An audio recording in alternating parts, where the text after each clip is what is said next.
Students, welcome to Unacademy. Myself Avinesh Saini.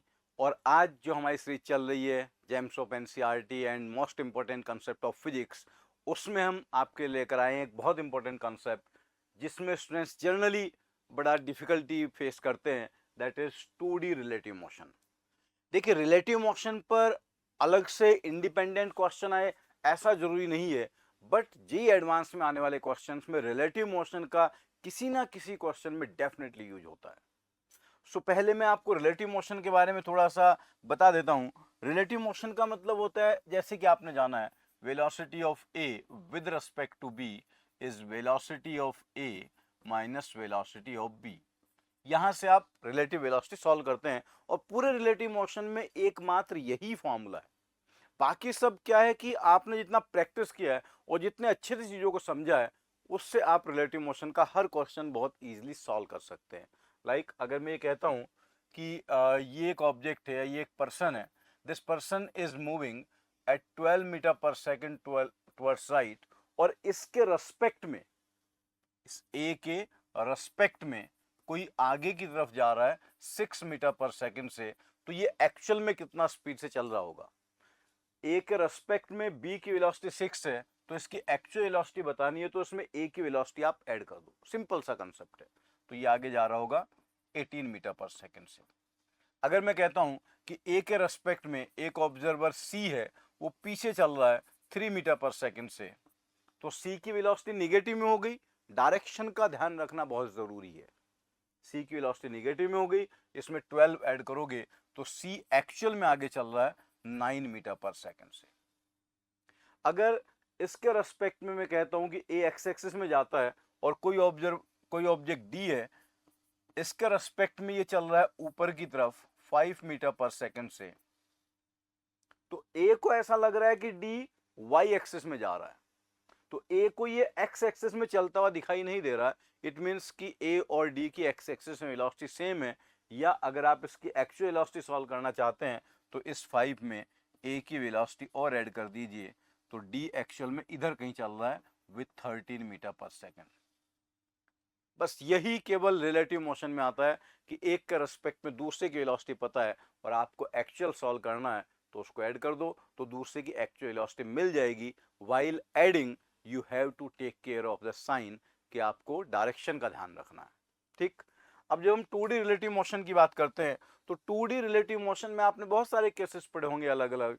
Relative motion between projectiles, river man problem, rain man problem, wind aeroplane problem, ये सारी problem मात्र एक example से solve हो जाएंगी। मैं एक एग्जाम्पल आपको बता रहा हूँ। लेट्स से ये हमारे पास कोई कन्वेयर बेल्ट है, ऐसा एक कन्वेयर बेल्ट है।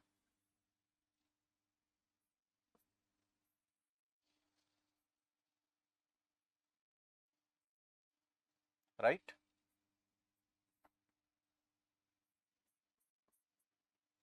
जो इस टाइप का कुछ सिचुएशन है, ये पुलिस यहाँ पर घूम रही है, तो ये बेल्ट ऐसे चल रही होगी। ठीक है। ये बेल्ट मान लीजिए कांस्टेंट स्पीड से चल रही है और इस बेल्ट की वेलोसिटी है v। अब इस बेल्ट के रेस्पेक्ट में या इस बेल्ट पर किसी ब्लॉक को आपने u वेलोसिटी दे दी है।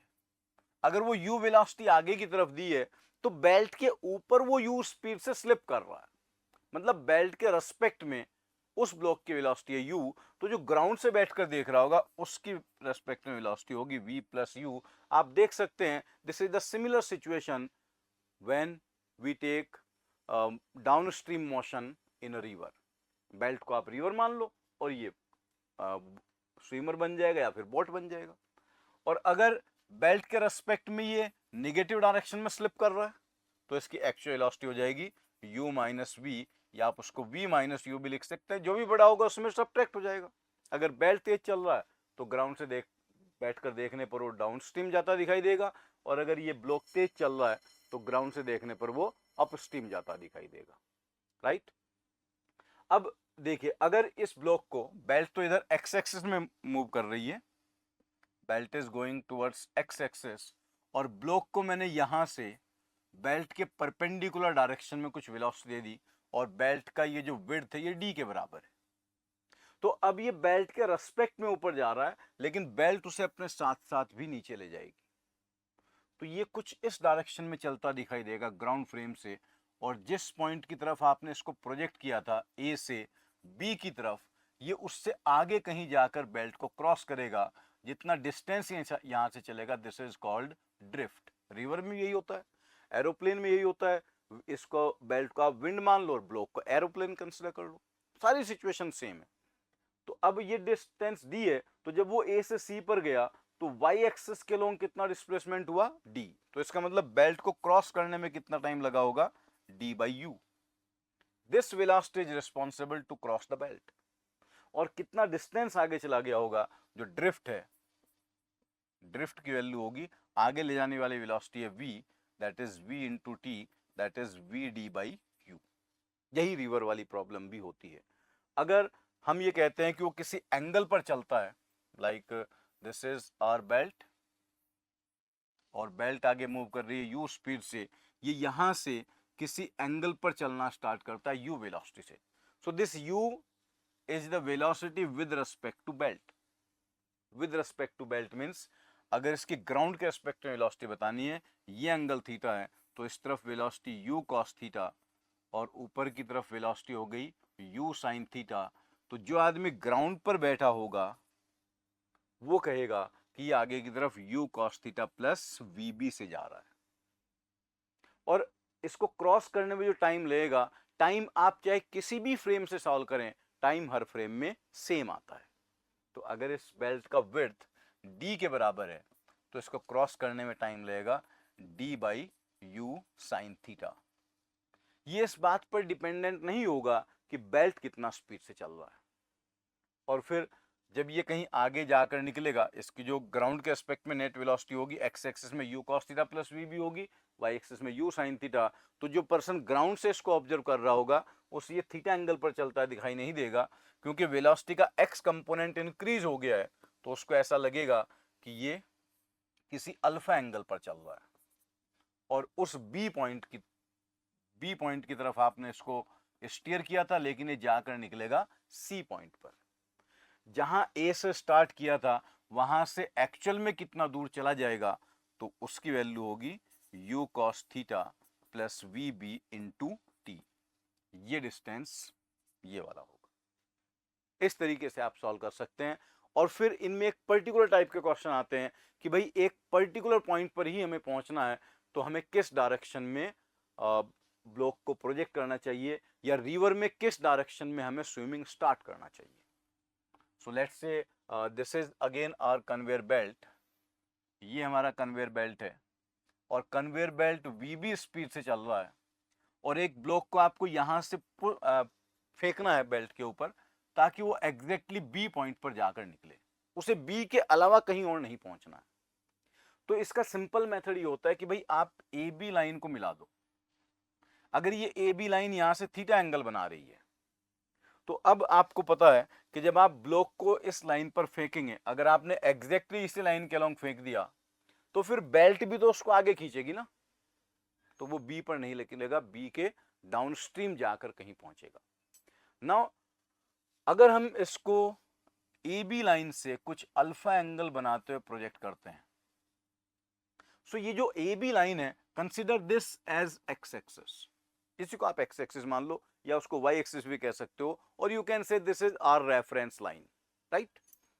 तो ये जो u वेलोसिटी है, u का ए बी के अलोंग कंपोनेंट क्या होगा, u cos अल्फा। और बेल्ट इसको आगे खींच रही है, तो बेल्ट का इस लाइन के अलोंग कंपोनेंट होगा v cos थीटा। इसके परपेंडिकुलर u का कंपोनेंट होगा u sin अल्फा, और v का कंपोनेंट होगा इधर v sin थीटा। अब जिस डायरेक्शन को हमने x एक्सिस मान लिया है, तो इसके परपेंडिकुलर वाला डायरेक्शन हमारा क्या हो गया, y एक्सिस। कंडीशन ये है, the object must move along x axis, वो x एक्सिस के अलोंग जाना चाहिए, then only he can reach at point B। और अगर उसको B पर पहुंचना है, केवल x एक्सिस के अलोंग चलना है, तो y एक्सिस वाली वेलोसिटी क्या हो जानी चाहिए, 0। It means u sin alpha should be equal to v sin theta. तो आपको पता चल जाएगा किस एंगल पर आपको प्रोजेक्ट करना है, उस डायरेक्शन से जिस डायरेक्शन में आपको ब्लॉक को भेजना है। ग्राउंड से वो जिस डायरेक्शन में चलता दिखना चाहिए, उसे बी पर पहुंचना है, तो ग्राउंड पर बैठा आदमी ये देखना चाहिए कि वो सीधा ए बी लाइन पर चल रहा है, तो उसकी जो नेट वेलोसिटी है वो केवल ए बी लाइन के अलोंग ही होनी चाहिए। This question is repeated in river man problems, this question repeated in wind aeroplane problem, ऐसे सारे क्वेश्चन वहां पर होते हैं। लेकिन अगर आपने ये बेल्ट और ब्लॉक वाली सिचुएशन को समझ लिया तो वो सारी सिचुएशन सेम है। बेल्ट को आप रिवर बना दो तो ब्लॉक क्या बन गया, बोट, और इट कैन बी स्विमर। अब ए से बी का अगर आपको डिस्टेंस पता है, इस पाथ का लेंथ अगर एल है, so you can find time taken to reach from A to B, that is L by U cos alpha plus V cos theta. और अल्फा की वैल्यू आप यहां से कैलकुलेट कर लेंगे तो आपको ये पता चल जाएगा कि उसे ए से बी तक जाने में कितना टाइम लगेगा, और ये भी पता चल जाएगा उसको किस डायरेक्शन में चलना चाहिए। इधर आपको ये डायरेक्शन गिवन होगा तो आपसे यू सॉल्व करा लिया जाएगा, या फिर यू गिवन होगा आपसे डायरेक्शन पूछ ली जाएगी कि ए से ए बी लाइन से किस एंगल पर पार्टिकल को मूव करना चाहिए, किस एंगल पर हमें अपने बोट को स्टीयर करना चाहिए। If it is wind aeroplane problem तो किस एंगल पर हमें अपने एरोप्लेन को स्टार्ट कराना चाहिए। तो स्टूडेंट्स, आई एम श्योर कि जो 2D रिलेटिव मोशन का मेन क्रक्स है, जो मेन पॉइंट है कैसे उसको सॉल्व करना है, ये आपको डेफिनेटली समझ में आ गया होगा। और इस सीरीज के वीडियो देखने के लिए आप हमारे चैनल को देखते रहिए। Thank you very much.